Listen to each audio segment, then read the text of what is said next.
Si je vous dis film d'action, il y a des chances que la première chose qui vous vienne à l'esprit soit les gros blockbusters hollywoodiens des années Reagan, où un héros bodybuildé peut éliminer à lui seul une armée, balançant une vanne entre chaque rafale. Le genre compte plusieurs classiques à son actif, avec une palette d'acteurs et de réalisateurs qui ont fait le cinéma d'action américain. Pour les plus jeunes, le cinéma d'action se résume peut-être aux films de super-héros. Cependant, il existe un autre endroit avec un cinéma tout aussi dynamique et productif. Je parle bien sûr de Hong Kong. Au début des années 80, les films d'arts martiaux traditionnels, films de kung-fu et wuxia-pian perdent définitivement l'intérêt du public. Les maîtres de l'action hongkongaise durent se reconvertir. Ils trouvèrent leur salut dans le genre du polar. Le polar hongkongais trouve son style et le public adhère. Hong Kong devient probablement le producteur de films d'action le plus prolifique. En même temps, quand une contrée peut se vanter d'avoir des acteurs comme Jackie Chan, Yuen Biao et autres Sammo Hung, ou bien des réalisateurs comme John Woo, Choi Yar ou Yen Woo-ping, on comprend que ses habitants apprécient ce genre de film. Il existe encore beaucoup de réalisateurs dont nous parlerons dans de prochaines vidéos. Ces acteurs et réalisateurs vont ouvrir une nouvelle voie au cinéma hongkongais, mélangeant gunfight, arts martiaux et cascades de haut vol.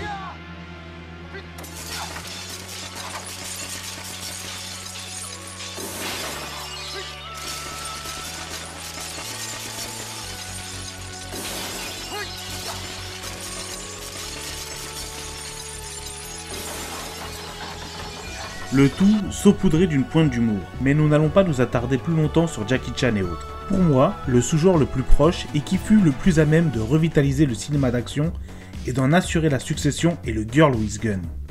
Les codes du genre sont spécifiques, puisqu'il faut la présence d'une ou plusieurs femmes dans les premiers rôles. L'action doit se situer dans un contexte urbain, comprenez un Hong Kong développé et incertain face à la future rétrocession à la Chine, où héroïnes vont devoir combattre trafiquants de drogue, policiers corrompus ou organisations paramilitaires pour arriver au fil des péripéties à un final dantesque. Car dans l'univers des Girl with Gun, quasiment tous les personnages sont experts en arts martiaux et tous les coups sont permis. Nos héroïnes devront tenir tête à des hommes plus grands et plus puissants qu'elles, ou bien se battre contre plusieurs adversaires. Vous l'aurez compris, nous allons mettre les femmes à l'honneur en revenant sur le phénomène des action girls dans le cinéma hongkongais. Au programme, kung-fu, gunfight et acrobatie. Aujourd'hui ça va cogner et ça va cogner fort. Bonjour et bienvenue dans la chronique du Pharaon.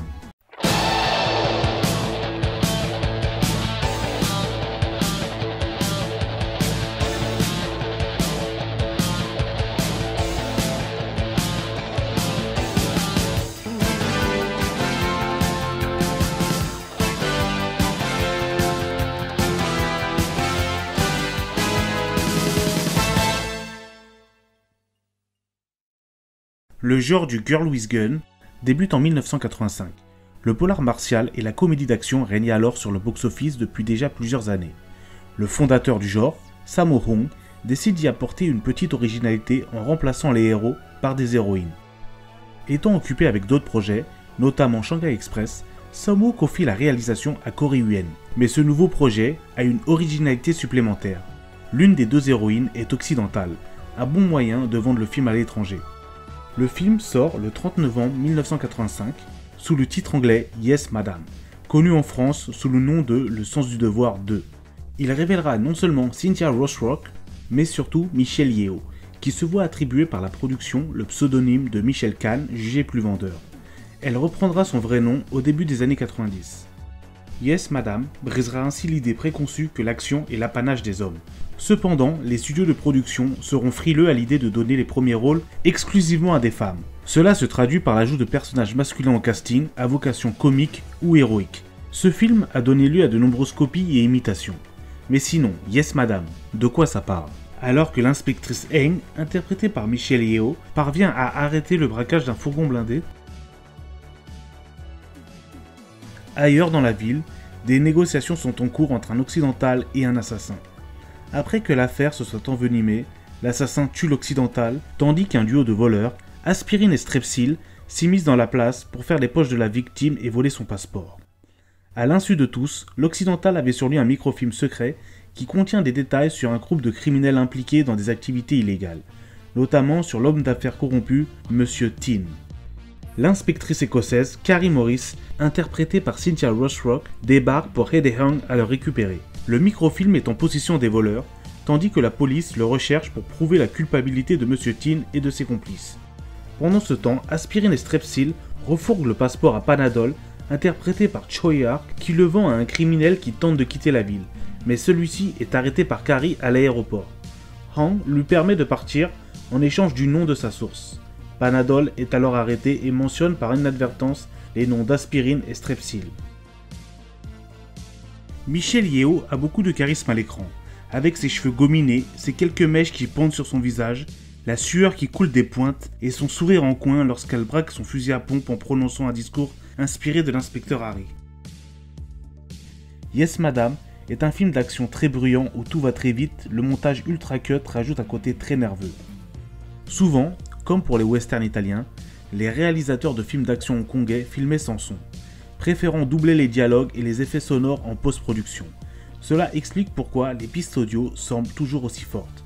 La bande-son est ensuite généralement agrémentée d'une musique électronique pulsée pour souligner l'action et s'accorder avec le montage hyperactif.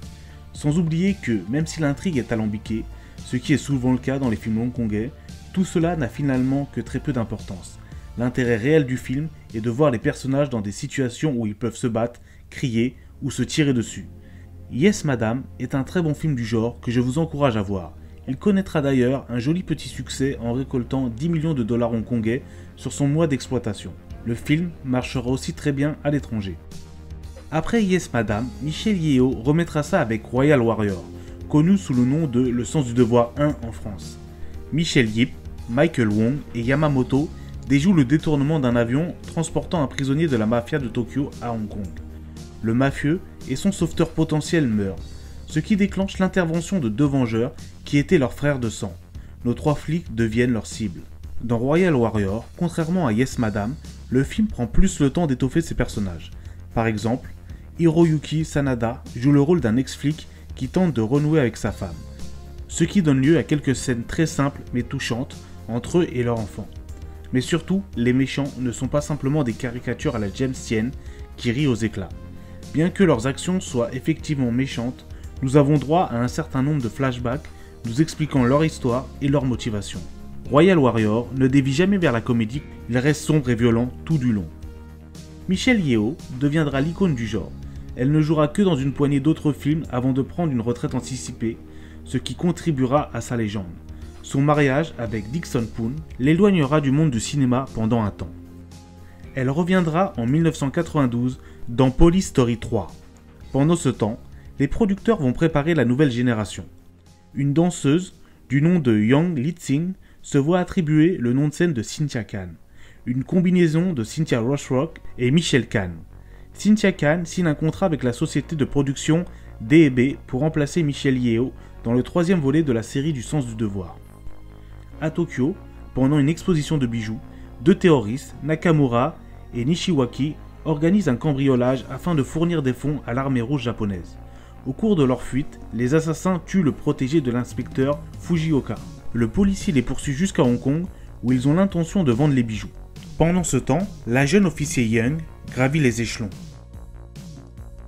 Son oncle protecteur, l'inspecteur Cameron, ne veut pas qu'elle soit blessée. Il l'affecte donc à des tâches subalternes. Ce n'est que lorsqu'elle est chargée d'empêcher Fujioka d'avoir des ennuis que les deux flics unissent leurs forces pour traquer les tueurs. Cynthia Khan n'est pas qu'une simple remplaçante de Michelle Yeoh. Elle crève l'écran. Dès la scène d'ouverture, elle nous montre qu'elle est une artiste martiale très douée. Personnellement, c'est l'actrice Girl with Gun que je préfère. L'épisode 3 est plutôt bon, mais je préfère 100 fois l'épisode qui suivra. Dans Le Sens du Devoir 4, réalisé par Yen Woo-ping, elle partage l'affiche avec un Donnie Yen très en forme. J'aime beaucoup cet épisode, l'action y est omniprésente et très bien chorégraphiée. Le duo Cynthia Khan, Donnie Yen fonctionne vraiment bien. La réalisation de Yen Woo-ping est tellement efficace qu'elle nous fait oublier le scénario un peu confus. La série continuera jusqu'à l'épisode 7, mais les budgets auront tendance à se réduire, ce qui impactera la qualité des films. Cynthia Khan n'obtiendra pas les mêmes résultats que ses prédécesseurs. Elle tournera encore dans quelques Girl with Gun, plus ou moins bons, et elle fera aussi un caméo dans l'excellent Tiger Cage 2 de Yen Woo-ping. Cynthia Rothrock réapparaîtra dans le très bon Une flic de choc de Corey Yuen. Lors du procès d'un trafiquant de drogue, le témoin principal est abattu et le suspect relâché faute de preuves. Convaincu que la loi doit être appliquée coûte que coûte, le jeune avocat de la défense démissionne et passe à l'action en supprimant le trafiquant. Ce qui n'est pas du goût du chef de la police, qui envoie 2 inspecteurs pour coincer le justicier hors la loi. Celui-ci est d'autant plus motivé qu'il s'agit du cerveau du trafic de drogue et du commanditaire du meurtre. Avec une Cynthia Rothrock et un Ewan Barrow en très grande forme, le film est un concentré d'action. Avec pour moi un des meilleurs finals du genre, un combat de kung-fu super bien chorégraphié, suivi d'une cascade sur un avion complètement folle. Corey Yuen réalise encore un classique du genre.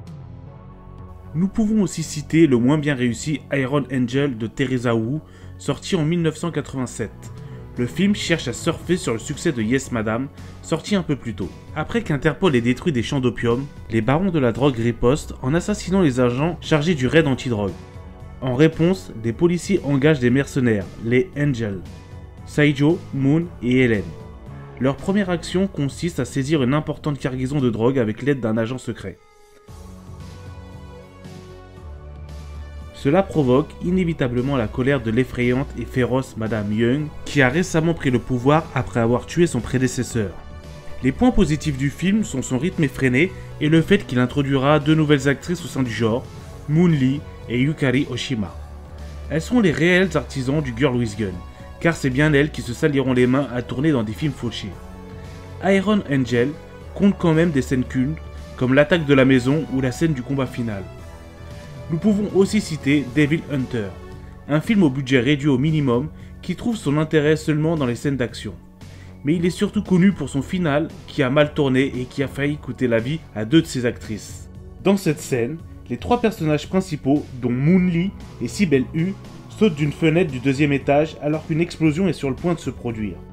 Cependant, l'équipe pyrotechnique a déclenché les charges explosives un peu trop tôt, si bien que Moon et Sibel ont été prises dans l'explosion. Elles se sont retrouvées à l'hôpital avec plusieurs brûlures au 3e degré.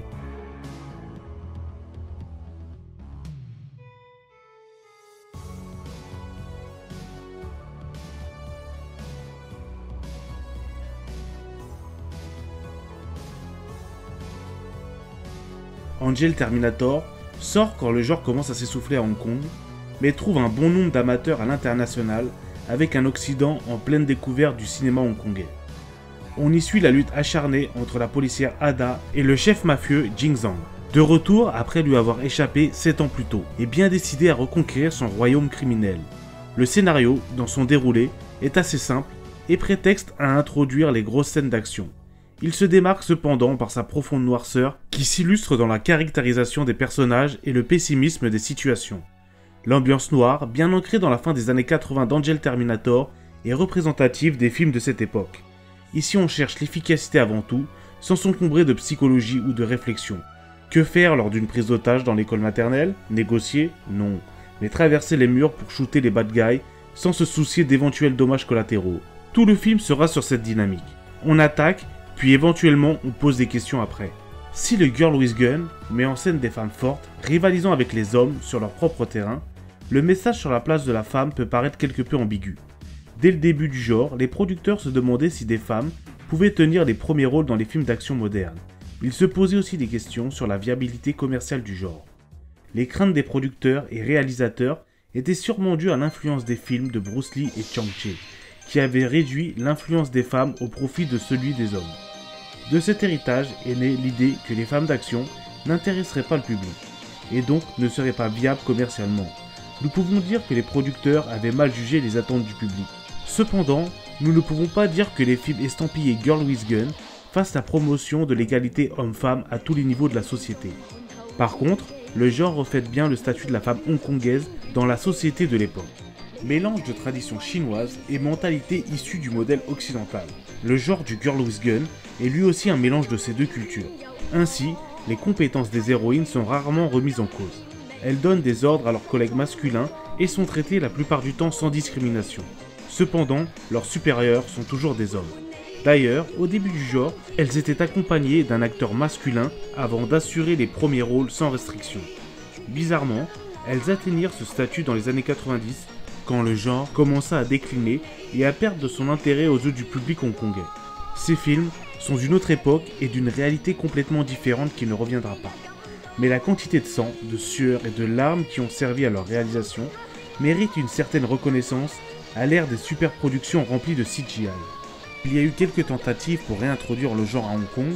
L'une d'entre elles, bien accueillie, est So Close avec Shuki, réalisé par Corey Yuen, encore lui, le même qui avait participé à lancer le mouvement en 1985. Je sais ce que vous pensez. Tous ces films peuvent paraître ringards, stéréotypés et très exagérés. Alors pourquoi ai-je pris la peine de faire une vidéo sur eux?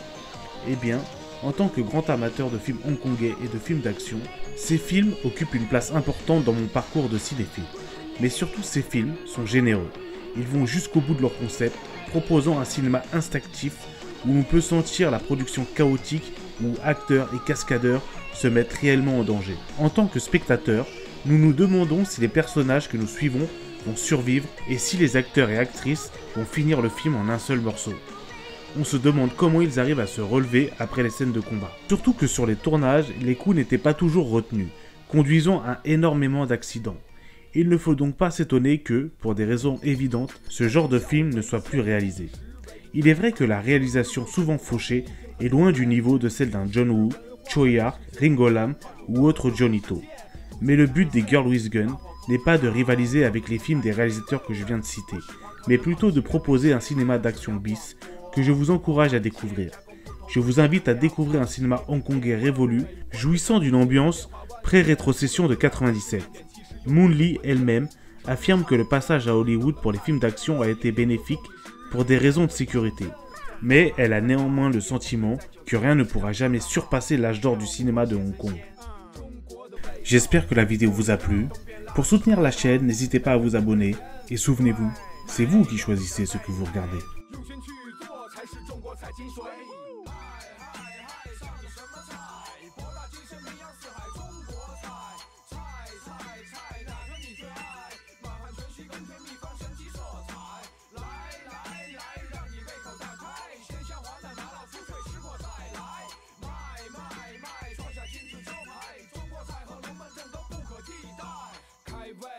下酒尚在顺序排在第一，注重色香味形。